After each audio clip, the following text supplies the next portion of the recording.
I really hope that people who come to see the Ordrupgaard Treasures exhibition this summer take a moment to pop up and see the permanent collection of the National Gallery, because at the very same time that Mr. Hansen was buying Impressionist works in Europe, we were doing the very same thing on this side of the Atlantic.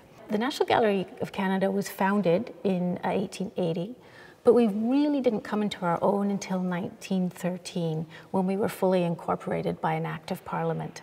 And we were given a board of trustees and our first director, Eric Brown.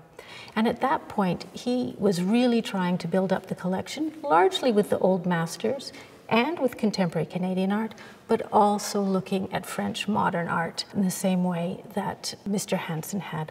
So we too were looking to buy, and we often turned to the same dealers that Mr. Hansen was buying from. Paul Durand-Ruel, who's a very famous one. He opened up a shop in New York. And we bought 3 of the works that you will see in our Impressionist galleries here. This one by Monet of Waterloo Bridge, as well as a Pissarro and a Sisley. So while we are buying 1 example by Pissarro, 1 example by Monet, and 1 example by Sisley at this point, we now own more by each of those artists.